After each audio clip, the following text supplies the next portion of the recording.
বিসমিল্লাহির রহমানির রহিম। ইমাম মালিক রহমতুল্লাহ আলাই চার মাযহাবের চার ইমামের একজন বড় আশেক রসুল, সুবহানাল্লাহ, আশেক সাদিক ছিলেন। ইমাম দারুল হিজরা আবু আবদুল্লাহ মালিক বিন আনাস বিন আবি আমের আল আসবাহি রহিমাহুল্লাহ তাআলা পুরা নাম। জন্ম হলো 93 হিজরিতে, ইন্তেকাল হলো 179 হিজরিতে। জন্ম 93 হিজরি আর ইন্তেকাল 179 হিজরি। ইমাম মালিক রহমতুল্লাহ আলাইহির পরদাদা হযরত আবু আমের আল আসবাহি, উনি সাহাবী ছিলেন। সুবহানাল্লাহ। ইমাম মালিক রহমতুল্লাহ আলাইহির দাদা মালিক বিন আবি আমের তাবিঈনদের মধ্য থেকে বড় ওলামা ছিলেন। এবং যে সকল লোকেরা খলিফায়ে মাজলুম হযরত সাইয়েদনা ওসমান ইবনে আফফান রাদিয়াল্লাহু তাআলা আনহুকে তার শাহাদাতের পরে কাফনের কাজের আঞ্জাম দিয়েছিলেন, এর মধ্যে ইমাম মালিক রহমতুল্লাহ আলাইহির দাদা মালিক বিন আবি আমের ইনি জামে তিরমিজি এবং সুনানে নাসাইয়ের ভিতরে একটা হাদিস মওজুদ আছে, যে হাদিসের ভিতরে রাসূল পাক সাল্লাল্লাহু তাআলা আলাইহি ওয়াসাল্লাম বলছেন, অনেক অল্প সময়ের মধ্যে লোকেরা সাওয়ারির পিঠে সাওয়ার হয়ে এবং উটের পিঠে সাওয়ার হয়ে লম্বা লম্বা সফর করে ইলম তালাশের উদ্দেশ্যে বের হবে এবং তারা এই ইলম তালাশের জন্য মদিনা মুনাওয়ারা থেকে বড় কোনো আলেম অন্য কোনো দেশে খুঁজে পাবে না। ইমাম মালিক রহমতুল্লাহ আলাইহি মদিনা মুনাওয়ারাতেই থাকে। এর ইমাম দারুল হিজরা বলা হয়, ইমাম আহলুল মদিনাও তাকে বলা হয়। সুবহানাল্লাহ, সুবহানাল্লাহ। ইমাম মালিক রহমতুল্লাহ আলাইহি নিসবতন দারাজ কদ থে। ইমাম মালিক রহমতুল্লাহ আলাইহি মিডিয়াম কদের ছিলেন, লম্বাও না খাটোও না। নিসবতন দারাজ কদ মানে দারাজ ছিলেন না, কিন্তু দেখতে দারাজ মনে হতো। নিসবতন দারাজ কদ মানে লম্বা ছিলেন না, কিন্তু দেখতে লম্বা মনে হতো। सर बड़ा था, माथा बड़ो छिले, रंग घोड़ा था, कान कुछ बड़े थे, कान छिलो बड़ो बड़ो, डरही घनी थी, घनो दाढ़ी छिलो, मोचे रखने की आदत थी, बल्कि मोचे मुंडाने को मकरूह करार देते थे। मोच रखार अभ्यास छिलो, उन्होंने मोच काटा के मकरूह मने करते। एक मर्तबा एक शख्स को देखा जिसकी मोचे और सर के बाल दोनों मुंडे हुए थे। একবার এক ব্যক্তিকে দেখলেন যার মোচ মুন্ডানো ছিল এবং মাথার চুলও কামানো ছিল। তো ফরমায়া, अगर शैतान नहीं पकड़ कर सजा देता तो यही करता, जो तुमने खुद अपने साथ किया है कि सर के बाल और मोच सब गायब कर दिए हैं। শয়তান যদি ধরে তোমার শাস্তি দিত, এমন শাস্তি দিত যা তুমি নিজের সাথে করছো। মাথার চুলও কামাইছো আর মোচও কামাই দিছো। আল্লাহু আকবার। लेबास अच्छा इस्तेमाल फरमाते, दामी माने लेबास पढ़ते, ভালো পোশাক। বলকি ইমাম মালিক রহমতুল্লাহ আলাইহির ব্যাপারে আসে যে ওনার কোনো এক বন্ধু ওনার কাছে বছরের শুরুতে একদম প্রথম দিন 360 জোড়া কাপড় বানিয়ে নিয়ে আসতেন। একত্রে একসাথে 360 জোড়া কাপড় বানিয়ে নিয়ে আসতেন সারা বছরে পরার জন্য। তো 360 দিনে 360 জোড়া উনি এক এক দিন এক একটা পরতেন, পরের দিন ওটা সদকা করে দিতেন, কাউকে দিয়ে দেন, না ওইটা তুমি নিয়ে যাও, এটা তুমি নিয়ে যাও। সারাটা জীবন ওনার এই বন্ধু ওনার এই খেদমত করছেন। সুবহানাল্লাহ। একদম বছরের প্রথম তারিখে 360 জোড়া কাপড় বানিয়ে নিয়ে আসতেন, ইমাম মালিক রহমতুল্লাহ পড়বেন। সুবহানাল্লাহ, কি খেদমত! এত বড় আলেমে দ্বীন আল্লাহওয়ালা, তার গায়ে আমার হাদিয়া দেওয়া কাপড়, সুবহানাল্লাহ, এইটা দিয়ে সে হাদিস পড়বেন, কোরআন পড়বেন, দর্শে হাদিস দিবেন, নামাজ পড়বেন, সিজদা করবেন। কত সৌভাগ্যের বিষয়! আল্লাহু আকবার। তো উনি প্রতিদিন এক জোড়া পড়তেন নতুন, এরপরে সদকা করে দিতেন, কাউকে দিয়ে দিতেন। বুঝেছ? এলেমে মাকামে পৌঁছেছ। এলেম শিল্পপতিদের কাপড় চোপড় দেখলে মায়া লাগে, মনে চায় যে জোড়া বানাই দিই। হ্যাঁ, যারা পয়সাওয়ালা। আমার এক জায়গায় প্রোগ্রাম ছিল না, পরশু শুক্রবার আর কি। তো চৌধুরী সাহেব যেখানে আমার প্রোগ্রাম ছিল, জানলাম যে বহু বহু টাকার মালিক, অত্র এলাকায় নাম করা উনি চৌধুরী। তো উনি যে জামা পরে আসছেন আমার পাশে, মনে হয় যে গুলিস্তান থেকে 200 টাকা দিয়ে কিনছে, এমন জামা, মায়া লাগতেছিল দেখে। তো দেখো ইলমের শান।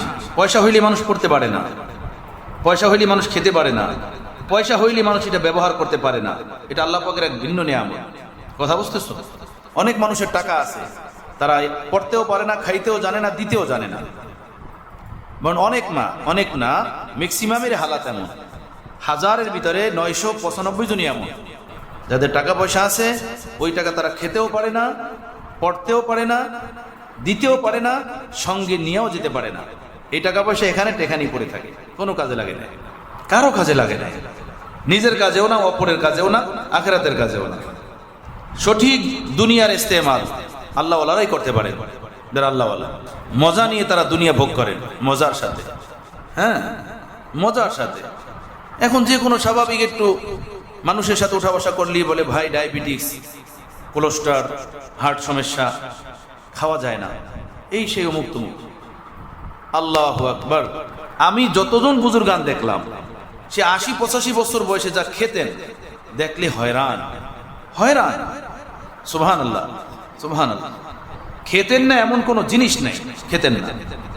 ঢাকার হুজুর মারা গেছেন, শাইখুল হাদিস আল্লামা আব্দুর রব সাহেব হুজুর, গহরডাঙ্গা মাদ্রাসার শাইখুল হাদিস ছিলেন, আরো বহু মাদ্রাসার মুরব্বী ছিলেন। আমাদের হযরতুল্লাহ করাচি রহমতুল্লাহ আলাইহির খলিফা ছিলেন। প্রতি বছর করাচি যেতেন, তো ওনার হলো অনেক ছাত্র, করাচিতেই ওনার শত শত ছাত্র আছে, যারা বিভিন্ন মসজিদের ইমাম, খতিব, মাদ্রাসার মুহতামিম। তো হুজুর গেলে তারা দলে দলে এসে হুজুরকে দাওয়াত দেন, হুজুর আমার মাদ্রাসায় একদিন আসবেন, আমার মসজিদে একদিন আসবেন।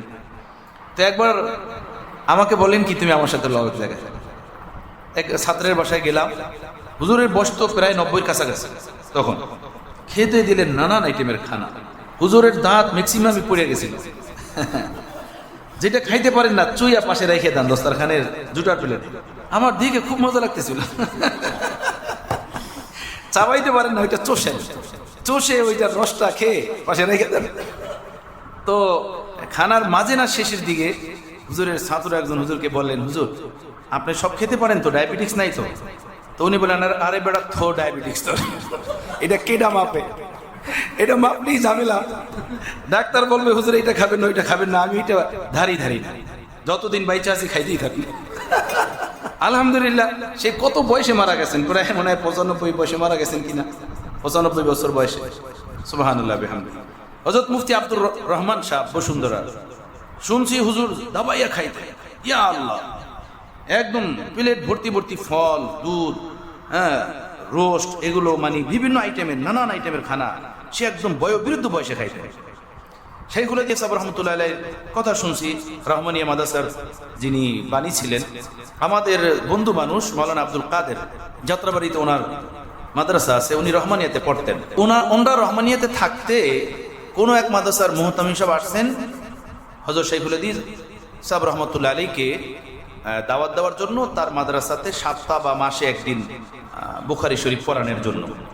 তো এসে হুজুরকে পান্নায়, আগে হুজুরের বড় সাহেবজাদা, এখন যে রহমানিয়ার মুহতামিম মাওলানা মাহফুজ সাহেব, ওনার সাথে দেখা করছেন, কথাবার্তা বলছেন। আর ওনাকে এই কথাও বললেন যে হুজুর, শাইখুল হাদিস সাহেব হুজুর যতদিন আমাদের মাদ্রাসায় যাবেন, তো সকালে যাবেন তো নাস্তাটা আমাদের মাদ্রাসায় করবেন। তো হুজুরের বড় সাহেবজাদা মাওলানা মাহফুজ সাহেব, উনি নাকি বলছেন যে আব্বাকে নাস্তা করাতে পারবেন আপনারা? আব্বাকে নাস্তা করাতে পারবেন? তো এই মুহতামিম সাহেব হয়রান হইয়া বলেন, কেন নাস্তা করতে পারবো না এমন কি? তো উনি বলেন যে নাস্তা আব্বার কি কি লাগে তা জানেন তো? তো উনি বলেন না, কি আর পরাটা, ভাজি টাজি, ডিম টুম। বলেন যে 12টা ডিম লাগে, 1 কেজি দুধ লাগে, 1 কেজি আপেল লাগে, মাঠা লাগে, ঘি লাগে, পেস্তা বাদাম লাগে নাস্তায়। সুবহানাল্লাহ বিহামদিহি। হাসতেছো? আল্লাহ পাক দুনিয়া এই সমস্ত আহলুল্লাহদের জন্যই বানিয়েছেন, কথা বুঝতেছো? বাকি সকল তো দুনিয়ার গরু ছাগল, এগুলো মহিষ, গরু ঘাসপালা খায় আর হাগে। আর ওরা মনে মনে ভাবে খুব খাইলাম।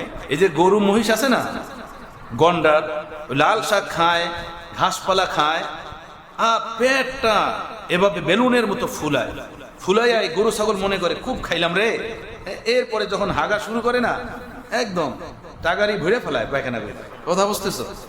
দুনিয়াদার যারা আল্লাহকে চিনে না, এই গরু ছাগলের মতো পিজা খায়, বার্গার খায়, কয়েক বছর খাইয়ে পরে গ্যাস্ট্রিকের ট্যাবলেট খায় শুধু সকাল সন্ধ্যা, আর কিছু খাইতে পারে না, ভোগ করতে পারে না।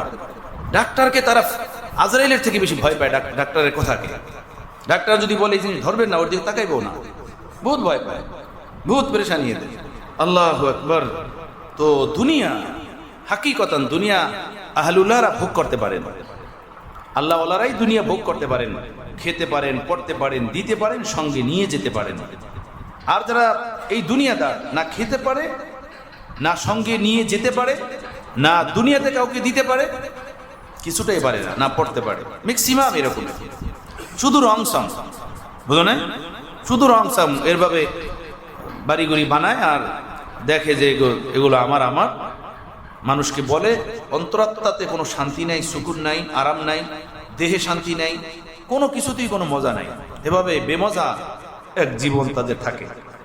ম্যাক্সিমামদের এই হালাত। আল্লাহকে যারা নারাজ করে তাদের জীবন এমনটাই। যদি ভিক্ষুক হয় না, ওর জীবনটাও এমন। শুধু পয়সাওয়ালা মানুষটা না, যদি ভিক্ষুক হয়, খোদাকে নারাজ করে, ওর জীবনেও শান্তি নেই, ও অশান্তির বিদায় লিখে, ও নাফা, ও মানে শটপট করতে থাকে। যাই হোক, দেখো লেবাস আচ্ছা ইস্তেমাল ফরমাতে হযরত ইমাম মালিক রহমতুল্লাহ আলাইহি বড় শানদার দামি লেবাস পরতেন, উমদা খুশবু লাগাতে এবং দামি আতর ব্যবহার করতেন, ঘ্রাণ ব্যবহার করতেন, খুশবু ব্যবহার করতেন। আর ফরমাতে कि तवाज़ु तक़वा और दीन, तवाज़ु तक़वा और दीन में होनी चाहिए, ना कि ज़ाहिरी लिबास में। सुभान अल्लाह। तवाज़ु तक़वा और दीन में होनी चाहिए, ना कि ज़ाहिरी लिबास में।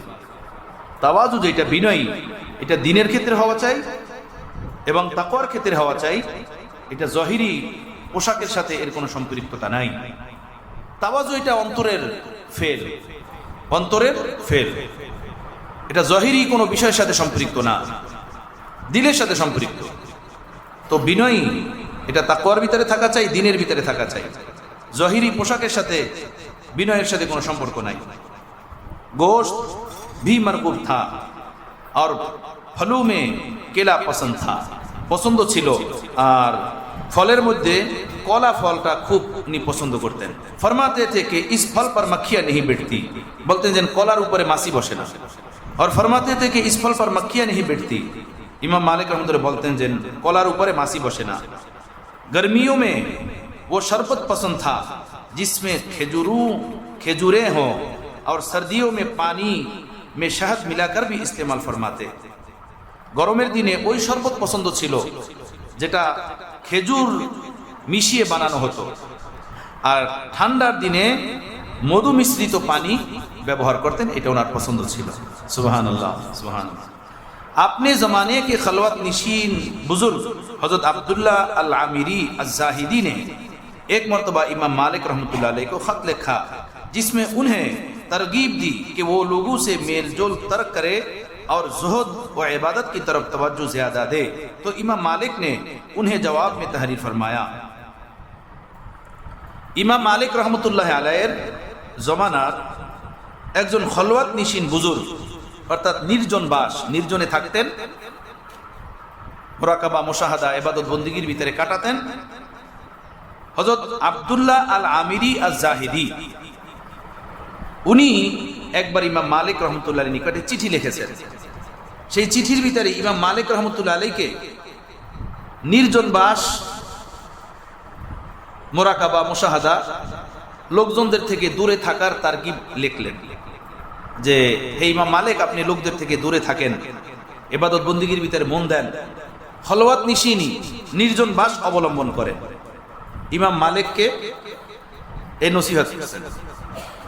इमाम मालिक रहमतुल्लाह अलैह तार चिठिर उत्तरे लिखलें, बेशक अल्लाह ताला ने जिस तरह लोगों में रिज़्क तकसीम किए हैं, इसी तरह नेक आमाल भी तकसीम किए हैं। किसी को नमाज की इतनी तौफीक है जितनी रोज़ू की नहीं, किसी को सदका की खूब तौफीक होती है मगर नफलु रोज़ू की नहीं। इमाम मालिक रहमतुल्लाह अलैह बोलें, निश्चय अल्लाह ताला যেভাবে মানুষের মধ্যে রিজিক বন্টন করেছেন, এমনিভাবে মানুষের মধ্যে নেক আমালও বন্টন করেছেন। মানুষের মধ্যে যেভাবে রিজিক বন্টন করেছেন, মানুষের মধ্যে নেক আমালও বন্টন করেছেন। কারো নামাজের এই পরিমাণ তৌফিক হয় যে পরিমাণ রোজা রাখার তৌফিক হয় না, কারো সদকা করার এই পরিমাণ তৌফিক হয় যে পরিমাণ নফল রোজা রাখার তৌফিক হয় না। किसी को जिहाद की वो रग़बत होती है जो नफल नमाजों की नहीं होती, কারো জিহাদ করার শোক যোগ এত বেশি যে নফল ইবাদত করার, নফল নামাজ পড়ার এত শৌক তার ভিতরে থাকে না। और इल्म दीन की नशर इशात तमाम आमाल सालेहा में सबसे अफजल इबादत है। এরপরে বললেন ইলমে দ্বীনের প্রচার প্রসার এটা সকল নফল ইবাদতের মধ্যে উত্তম। और अल्लाह ताला ने मुझे जिस इबादत की तौफीक दी है मैं उस पर राजी हो। আর আল্লাহ তাআলা আমাকে যে ইবাদতের তৌফিক দিয়েছে আমি তার উপরে সন্তুষ্ট, তার উপরে আমি খুশি। और मेरा ख्याल है कि ये इबादत आपकी इबादत से कम दर्जा की नहीं है। और আমার এটা খেয়াল, আমার এই ইলমের খিদমত, ইলমের নশর ইশাআত, প্রচার প্রসার এটা আপনার নির্জনবাদ বন্দিগির চেয়ে কম মর্তবার নয়। और हम सब अल्लाह ताला से सवाब की उम्मीद रखते हैं।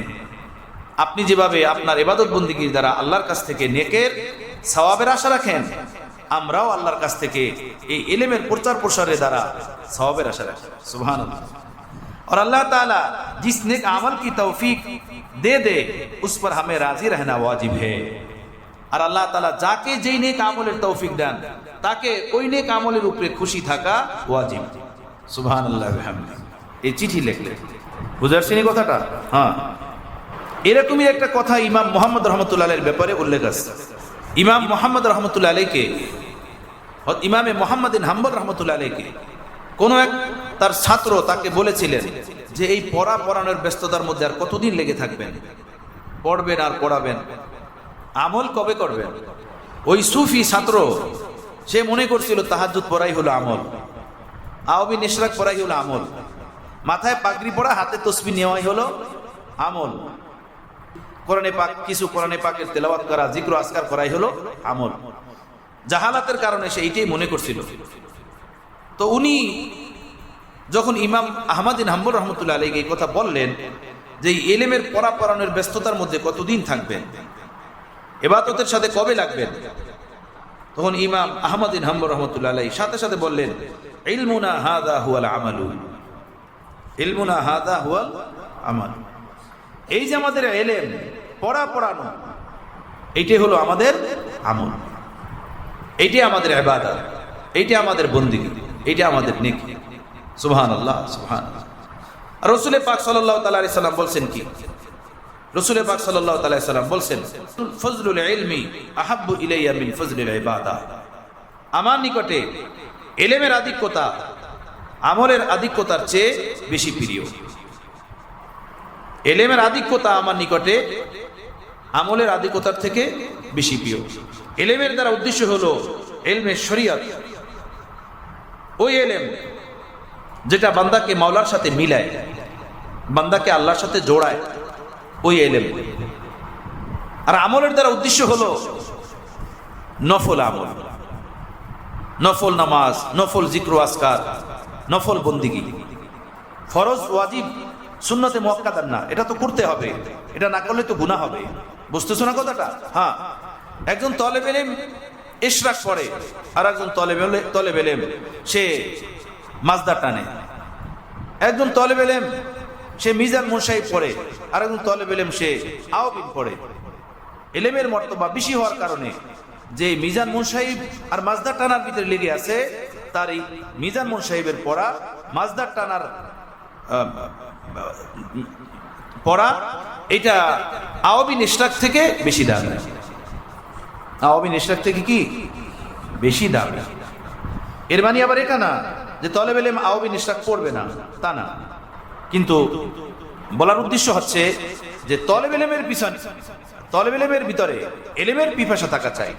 ইলমই হলো সবচেয়ে বড় জিনিস। ইলম না থাকলে পুরা দুনিয়া জাহালাতে ডুবে যাবে। ইলম থাকবে না, মানুষের ভিতরে দ্বীন থাকবে না। নামাজ হোক, রোজা হোক, হজ যাকাত হোক, আল্লাহর হুকুম মতো চলার কোনো আমল হোক, সেটা সিধা করে রেখেছে, আল্লাহর হুকুম মতো বানিয়ে রেখেছে ইলমে।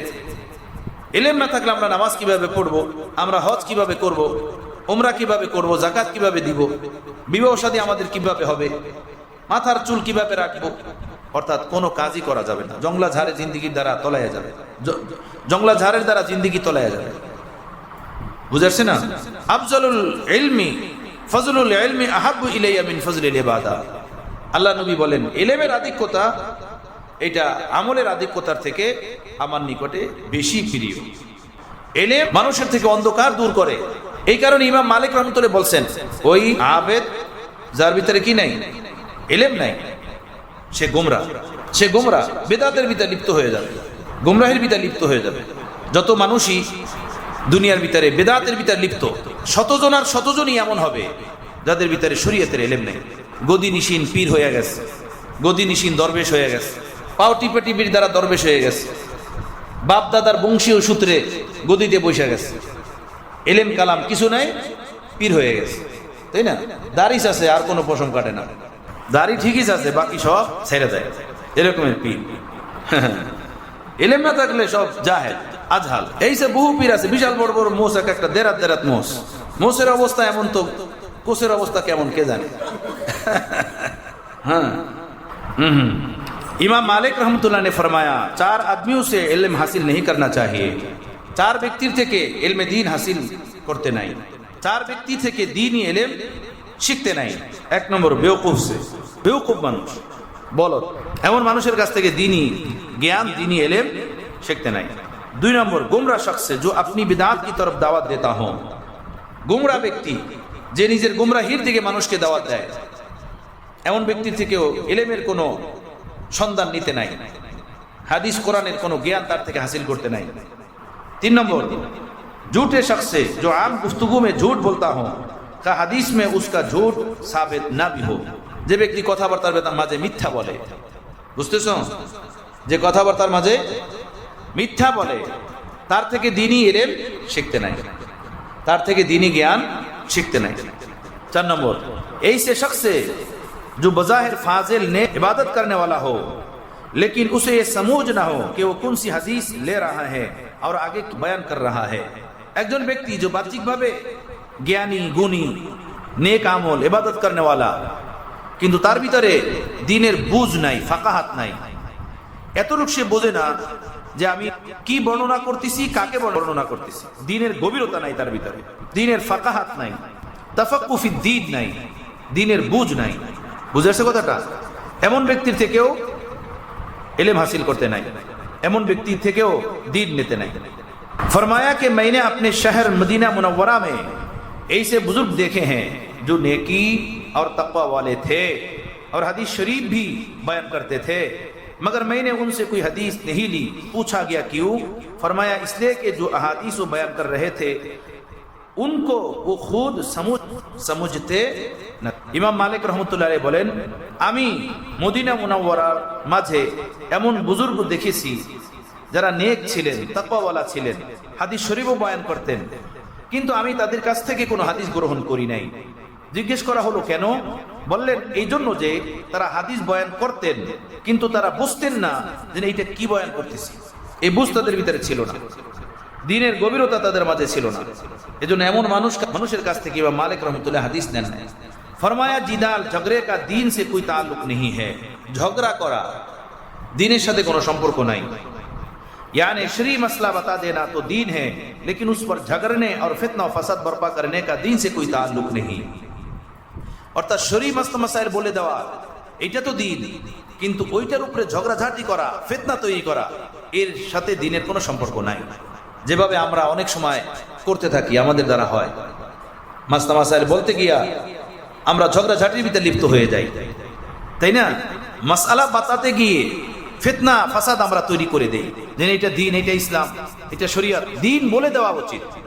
আপনজন প্রিয়জনের মধ্যে কেউ দ্বীন মানে না, দ্বীন মতো চলে না, তাকে দ্বীনের দাওয়াত দিয়ে দেওয়া, বলে দেওয়া যে এটা দ্বীন, এটা ইসলাম, এটা দ্বীনের বিধান, এটা ইসলামের বিধান। বাস মানলো না, এখন তার সাথে ঝগড়াঝাটি করা এটা তোমার কাজ না, ফাসাদ করা, ফিতনা করা এটা তোমার কাজ না। বুঝেছে না? অথচ আমরা এমনটা মনে করি যে মানবে না কেন, এটা দ্বীন, শুনবে না কেন, এটা ইসলাম, শুনতে হইব। আরে ভাই, শুনতে হইব কেন? এটা তো কোনো কথা না। কেন শুনতে হইব? দ্বীনের কথা পৌঁছে দিতে হবে। যে শুনবে শুনবে, যে না শুনবে না শুনবে, এটা তার বিষয়। কিন্তু এই বিষয়গুলো নিয়ে আমরা অনেক সময় বার্গেনিং করি। আপনজন, প্রিয়জন, তাদের সাথে সম্পর্কের অবনতি ঘটে, রাস্তাঘাটে, গাড়ি ঘোড়াতে মানুষের সাথে তর্ক বিতর্কের ভিতরে আমরা জড়িয়ে যাই। এভাবে অনেক ঘটনা ঘটে। যে এইটা দিন, এইটা ইসলাম, জোর করে মানাতে হবে, একদমই দরকার নেই। যার যার কাজ শেষে করো। ঘটনা মনে পড়লো, আমাদের হযরত শাইখুল ইসলাম মুফতি তকি উসমানী দামাত বরকাতুহু, উনি গেছিলেন ইংল্যান্ডে অথবা কানাডাতে, এই ইউরোপের কোন সফরে উনি ছিলেন। তো উনি জোহরের নামাজ পড়ালেন, উনি ছিলেন মুসাফির।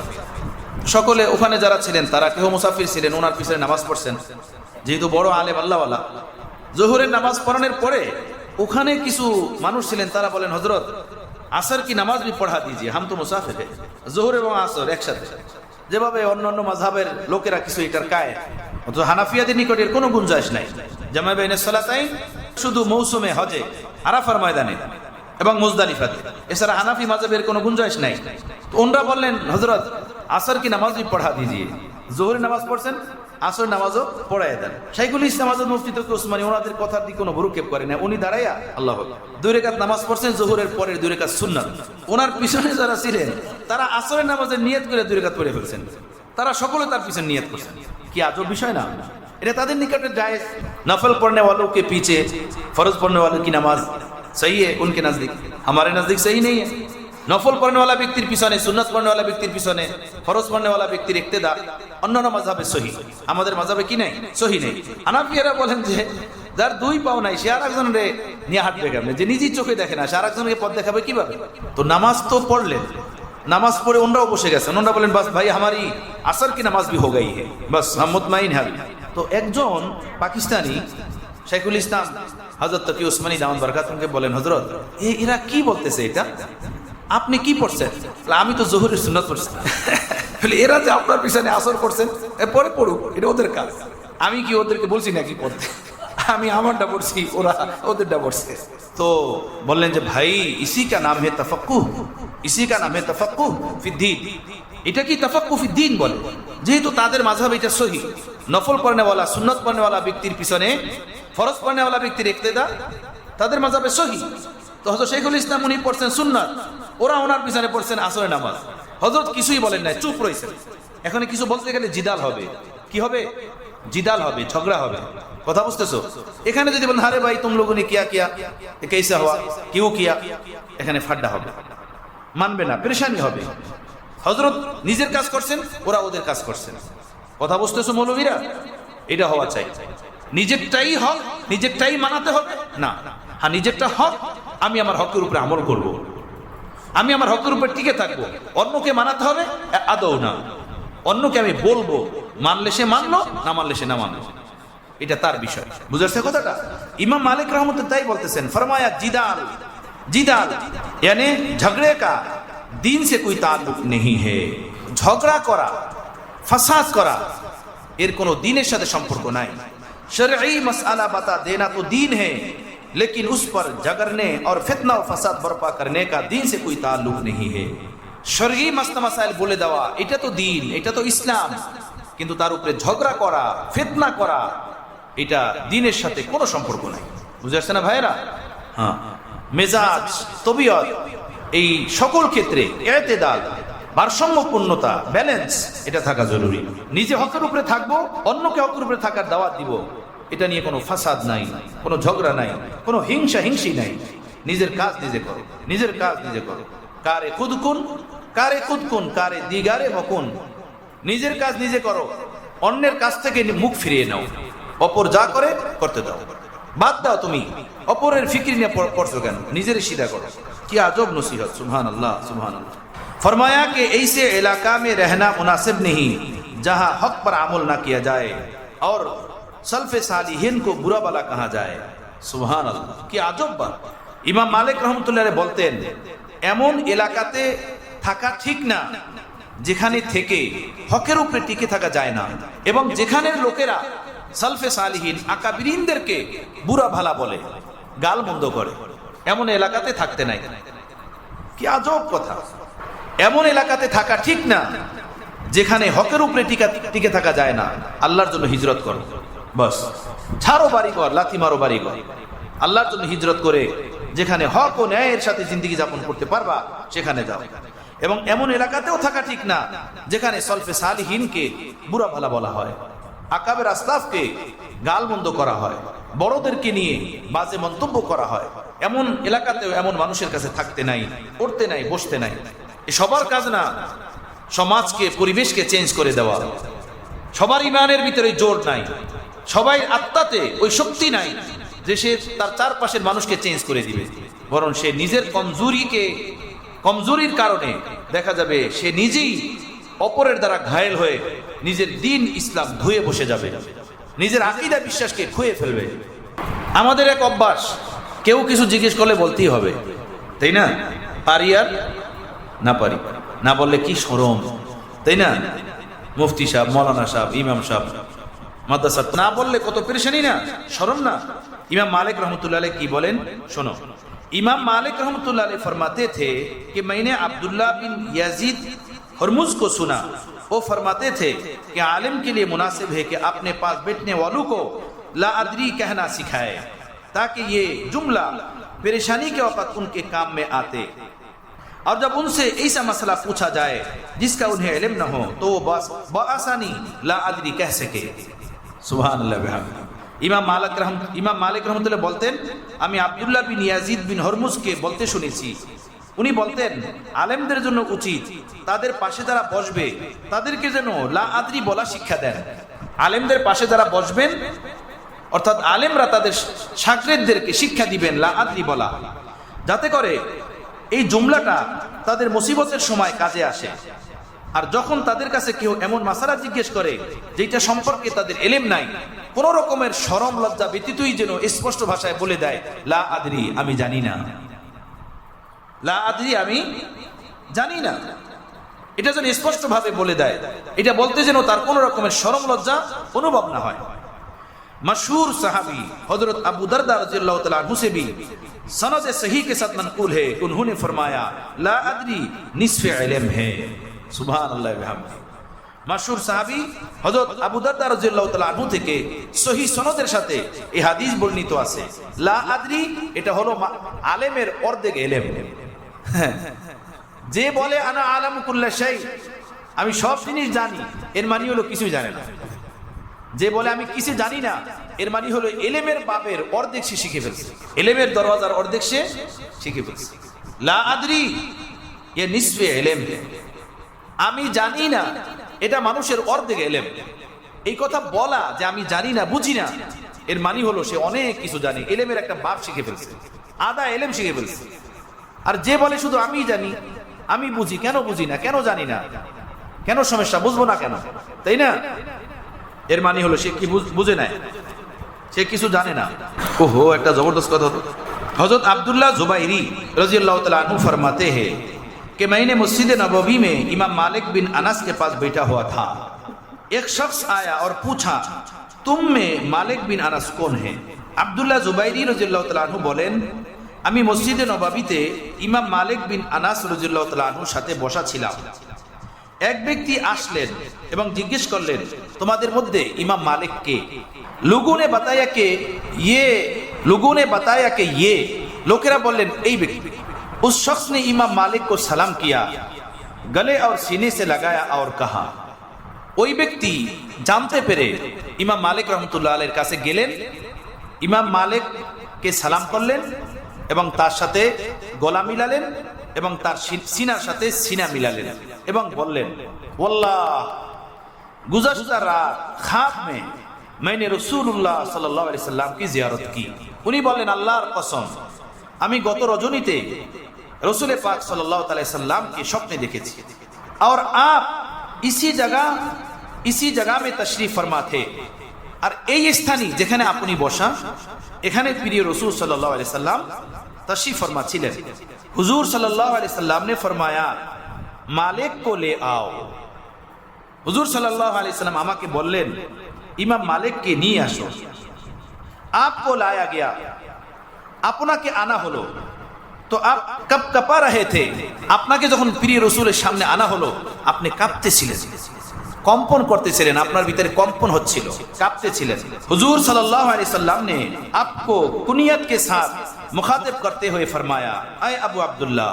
हुजूर सल्लल्लाहु अलैहि वसल्लम আপনাকে উপাধির সাথে ডেকে বললেন, হে আবু আব্দুল্লাহ, कुछ फिक्र मत करो, কোনো চিন্তা করিও না, बैठ जाओ, বসে যাও। आप बैठ गए, आपने বসে গেলেন।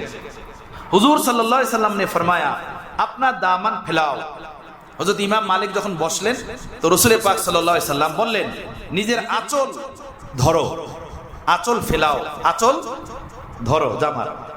তো আপনি আপনার দামান ফেলা দিয়া ইমাম মালিক রহমতুল্লাহ আলাইহি নিজের জামার আঁচল, নিজের জামার আঁচল এটা ছড়িয়ে দিলেন, আল্লাহ নবী সামনে ধরলেন। तो हुजूर सल्लल्लाहु अलैहि वसल्लम ने उसे मुश्क से भर दिया। हुजूर सल्लल्लाहु अलैहि वसल्लम मिशकम्बर दिए इमाम मालिक रहमतुल्लाह अलैहि आंचल के भरे दिले और फरमाया इसे ले लो और मेरी उम्मत में तकसीम कर दो। এবং বললেন এই মুশক নিয়ে নাও আর আমার উম্মতের মধ্যে এটাকে বন্টন করো। সুবহানাল্লাহ व बिहम्दिही।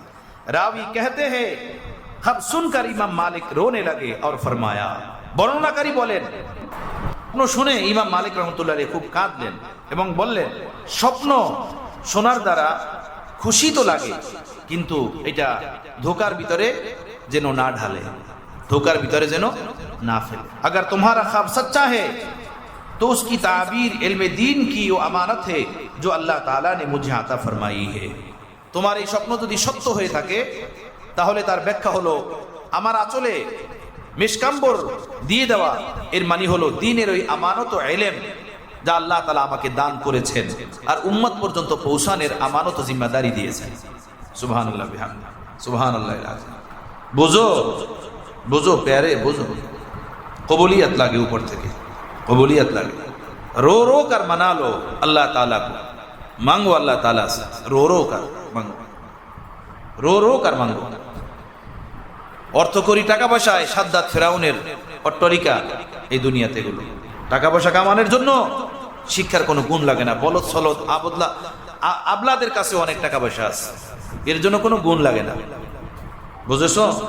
ইলম হাসিল করে ইমাম মালিকদের কাতারে দাঁড়ায় যায় আমরা, এ আহলুল্লাহদের আরিফিনদের কাতারে দাঁড়ায় যায়। এ দুনিয়া ফেরাউন নমরুদ সাদ্দাদের মিরাস, এ দুনিয়া ফেরাউন নমরুদ সাদ্দাদের মিরাস, ইলম নবীদের মিরাস, ইলম আহা তাবিনদের মিরাস, তাবিনদের মিরাস, আকাবের আস্তাফের মিরাস, সবচেয়ে দামি সবচেয়ে মূল্যবান। আল্লাহ তোমাকে আমাকে এই পথে নিয়ে এসেছেন, এটার মূল্যায়ন করা, এটার কদর করা। আমার বন্ধুগণ কদর করো দিলদান থেকে, নিজের জীবনের কদর করো। যদি মূল্যায়ন না করো তো সত্যি অনেক তাড়াতাড়ি দেখবা তোমরা রাস্তায় দাঁড়িয়ে আছো, অটো চালাচ্ছ, খেতে কাজ করতেছো, পূর্বার জীবনে মানুষের গোলামি করতেছো টাকা আর রিয়াল কামানোর জন্য। সত্য মিথ্যাকে মিশ্রণ করে টাকা কামাবে, পয়সা কামাবে, হোটেলে কাজ করবে, শুয়োর জব করবে, ইউরোপে গিয়ে শুয়োরের চামড়া খুলবে, অমুসলিমদেরকে মদ খাওয়াবে, এগুলো করে টাকা কামা। অভিশপ্ত দুনিয়া, অভিশপ্ত জগৎ। মুসলমান ছেলেরা ইউরোপে গিয়ে এগুলো করে আর সেই স্বপ্ন দেখে ছেলেরা ইউরোপ যাবে। কিচ্ছু না, ল্যাংটা দুনিয়া, ল্যাংটা। শুয়োর কুকুর বানর পশুর দ্বারা রাস্তাঘাট সব ভরা। গিয়ে দেখবা সব রাস্তাঘাটে কুকুর শুয়ে আছে, সব কুকুর শুয়ে আছে। গিয়ে দেখবা এলেম শিখো, এলেম এলেম এলেম শিখো, সবচেয়ে দামি। আল্লাহকে চিনো, সবচেয়ে দামি। আল্লাহকে ডাকো, সবচেয়ে দামি। নামাজ পড়ো, জিকির করো, সবচেয়ে দামি। পাতা খেয়েও আল্লাহকে ডাকতে পারলে এই দিন কাজে লেগে যাবে, এই জিন্দেগি কাজে লেগে যাবে। রাজার অট্টালিকায় যদি থাকা হয় আল্লাহকে ভুলে কোনো লাভ নাই, কোনো ফায়দা নাই। এই দুনিয়া ক্ষণস্থায়ী, কয়েকদিনের। আল্লাহ বুঝ দান করেন, এলেমের পিপাসা দান করেন। আল্লাহ কবুল ফরমান। ওয়া আখিরু দাওয়ানা আলহামদুলিল্লাহি রাব্বিল আলামিন ওয়াসসালাতু ওয়াসসালামু আলা সাইয়্যিদিল মুরসালিন ওয়া আলা আলিহি ওয়া আসহাবিহি আজমাইন। রব্বানা যালামনা আনফুসানা ওয়া ইল্লাম তাগফির লানা ওয়া তারহামনা লানাকুনান্না মিনাল খাসিরিন। আল্লাহ আমাদেরকে কবুল করেন, আমাদের সন্তানদেরকে কবুল করেন, সন্তানদের সন্তানদেরকে কবুল করেন, আনেওয়ালা নসলকে কবুল করেন। কিয়ামত পর্যন্ত বংশধরায় যত ছেলে মেয়ে আসবে সকলকে দ্বীনের জন্য, মাযহাবে হানাফির জন্য কবুল করেন। আল্লাহ আল্লাহ আল্লাহ সর্বপ্রকার গুমরাহি থেকে হেফাজত ফরমান, সব সর্বপ্রকার নালাইকি থেকে হেফাজত ফরমান। ভুল ত্রুটি সব ক্ষমা করে দেন। সচ্চা মুমিন, পাক্কা মুমিন বানান। আল্লাহ আপনার আশিক দেওয়ানা বানান, প্রিয় রসুলের সচ্চা উম্মত বানান। ইত্তেবায়ে সুন্নাত ও শরীয়তের তৌফিক দেন। ইত্তেবায়ে শায়ে, ইত্তেবায়ে আকাবির দেন। হুব্বে শায়ে, হুব্বে আকাবির দেন। আয় আল্লাহ আপনি কবুল ফরমান। বেয়াদবি ভিতর থেকে দূর করে দেন, আদবের দ্বারা মুজাইয়েন করে দেন, আদবের দ্বারা জিন্দগিকে আল্লাহ আপনি সাজিয়ে দেন, মুনাওয়ার করে দেন। আল্লাহ অসুস্থতাকে দূর করে দেন, সুস্থতা দান করেন। অনেক বাচ্চা কাচ্চা তলেব ইলমের অসুস্থ, আল্লাহ সকলকে সুস্থ করেন, আল্লাহ সকলকে ভালো রাখেন। আগামী সপ্তাহে পরীক্ষা, তলেব ইলমদের লেখাপড়ার পিছনে খুব মেহনত করার তৌফিক দেন। আল্লাহ মাথার বেরেন খুলে দেন, কুয়াতে হাফেজা বুঝবুদ্ধি বাড়িয়ে দেন। আল্লাহ যারা দুর্বল তাদেরকে সবল বানিয়ে দেন, যারা অমনোযোগী তাদের মনোযোগ বাড়িয়ে দেন। আল্লাহ সফলদেরকে আরো সবল বানিয়ে দেন। আল্লাহ আপনি কবুল করেন। ইলমে আমলে তাকওয়া তাহারাতে আমাদের সকলের জীবনকে সাজিয়ে দেন, আমাদের সন্তানদেরকে সাজিয়ে দেন। এই মাদ্রাসা, এই মসজিদ, এই খানকা, এই কবরস্থান, এই ঈদগাহ, আল্লাহ এই কমপ্লেক্সকে আজিমুশান কিয়ামত পর্যন্তর জন্য কবুল ফরমান। আল্লাহ আতরাফে আরবার तमाम আরাজিগুলো মাদ্রাসার জন্য কবুল ফরমান। সব ঝাই ঝামেলা আপনি দূর করে দেন। আল্লাহ জমি কেনার ফান্ডে টাকা পয়সা দরকার, গায়েব থেকে আপনি টাকা পয়সার ব্যবস্থা করে দেন। আল্লাহ লক্ষ লক্ষ টাকা ঋণী, গায়েব থেকে আপনি ঋণগুলো পরিশোধের ব্যবস্থা করেন। আল্লাহ যাদেরকে আপনি অর্থ করি দিয়েছেন, দুনিয়া দিয়েছেন, তাদের এই অর্থ করি দুনিয়া আখিরাতের পথে লাগানোর তৌফিক দান করেন। মরার আগে, দুনিয়া থেকে যাওয়ার আগে তাদেরকে আখিরাত কামানোর তৌফিক দেন। ওয়া সাল্লাল্লাহু তাআলা আলা খায়রি খালকিহি মুহাম্মাদিন ওয়া আলিহি ওয়া আসহাবিহি আজমাইন। আমিন আমিন বিরহমাতিকা ইয়া আরহামার রাহিমিন।